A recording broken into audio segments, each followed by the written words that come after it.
जीवन भर पढ़ाई करो, बॉस की गुलामी करो, एक एवरेज लाइफ जियो, थोड़ा बहुत पैसा कमाओ और फिर बुढ़ापे का इंतजार करो।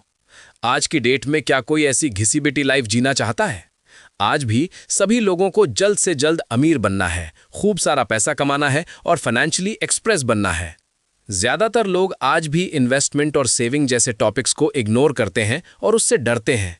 खर्चा ऐसे करने लगते हैं जैसे पैसों का अंबार लगा हो और लोन और ईएमआई के चंगुल में फंसकर पावर ऑफ कंपाउंडिंग के अगेंस्ट चले जाते हैं। देखो, अगर आपको जल्दी फाइनेंशियल फ्रीडम अचीव करनी है तो आप कंपाउंडिंग का एक ऐसा रूल सीखो जो आपकी बिगड़ी हुई फाइनेंस की गाड़ी को भी ट्रैक पर ले आएगा और मात्र 8 सालों के अंदर अंदर आपको काम से फ्रीडम दे देगा, यानी 8 साल काम और जिंदगी भर आराम। पर असल बात तो यह है कि मोस्टली लोग ये सब जानने के बाद भी इसे इग्नोर करते हैं। और ऐसा ही एक इंसान था सूरज। दरअसल रमन, अनुभव और सूरज कॉलेज के दिनों से एक साथ थे। तीनों का हॉस्टल भी सेम था, तीनों पढ़ाई में काफी जीनियस भी थे और दोस्ती ऐसी कि पूरा कॉलेज उन्हें 3 इडियट्स वाली जोड़ी कहता था। पर ये 3 इडियट्स कॉलेज खत्म होने के बाद लाइफ की रेस में अलग अलग हो गए। अब हुआ क्या कि सूरज एक मिडिल क्लास फैमिली से बिलोंग करता था। स्कॉलरशिप से उसे कॉलेज मिला था और अपने खर्चे भी वो मुश्किल से चला पाता था। पर जब उसकी जॉब लगी तो वो एक बड़ी एमएनसी कंपनी में अच्छी पोस्ट पर लगा और उसे पर मंथ 50,000 रुपए मिलने लगे। पर रमन और अनुभव दोनों को कैंपस से अच्छी प्लेसमेंट नहीं मिली। इसलिए रमन ने डिसीजन लिया कि वो अपना काम करेगा और साइड इनकम के लिए स्किल सीख कर फ्रीलांसिंग भी करेगा। वहीं दूसरी तरफ अनुभव ने भी अपना फोटोग्राफी का पैशन फॉलो किया। स्टार्टिंग के पहले 1 साल में रमन और अनुभव दोनों ही सूरज से कम अर्न कर रहे थे और जितना उन्हें मिल रहा था उसमें से पैसा बचाकर वो थोड़ा बहुत इन्वेस्ट भी करते थे ताकि वो मार्केट को समझ पाएं और वेल्थ भी बना पाएं।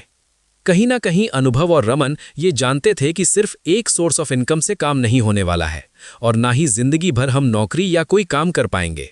इसलिए बजट बनाकर चलना और इन्वेस्टमेंट के रूप में एक ऐसा इनकम सोर्स बिल्ड करना होगा जो लाइफ टाइम के लिए हमेशा कैश इनफ्लो देता रहे। पर सूरज का ऐसा कोई ख्याल नहीं था।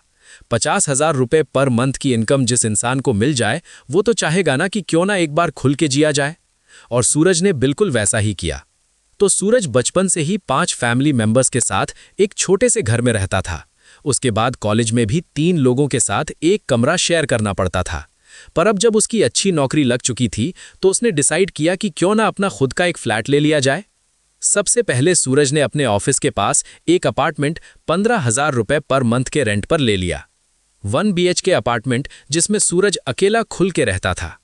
जहां एक तरफ रमन और अनुभव पैसा बचाकर इन्वेस्टमेंट के पक्ष में थे, वहीं सूरज का मानना था, यार एक ही तो जिंदगी मिली है, खाओ पियो ऐश करो, बाकी की बात बाद में देखी जाएगी।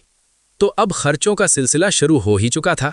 सूरज ने डिसाइड किया कि अब 1 साल हो गया है, सैलरी में इंक्रीमेंट भी मिला है, तो क्यों ना अपनी गाड़ी ले ली जाए। सूरज ने 10 लाख रुपए की एक एसयूवी खरीद ली।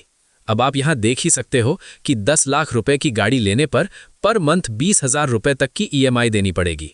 सूरज ने कहा, 50,000 की इन हैंड सैलरी है, 20,000 ईएमआई में चली जाएगी तो क्या दिक्कत है।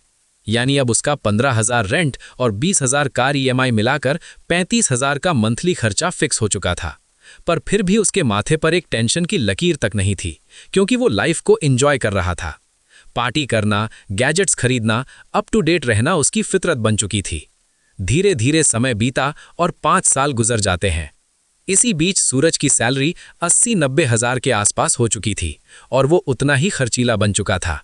फिर एक दिन उसे रमन और अनुभव की याद आती है।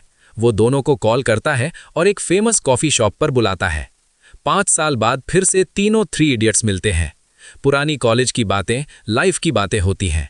और इसी बीच सूरज पूछता है, भाई तुम दोनों की फाइनेंशियल लाइफ कैसी चल रही है। रमन कहता है, भाई सब बढ़िया चल रहा है। मैं आजकल फ्रीलांसिंग और एक ऑनलाइन बिजनेस कर रहा हूं जिससे मुझे महीने का आराम से 1 लाख रुपए मिल जाता है। और घर गाड़ी, घर तो पहले से था और गाड़ी नॉर्मल है, बाकी थोड़ा बहुत पैसा बचाकर हर महीने इन्वेस्ट भी कर लेता हूं।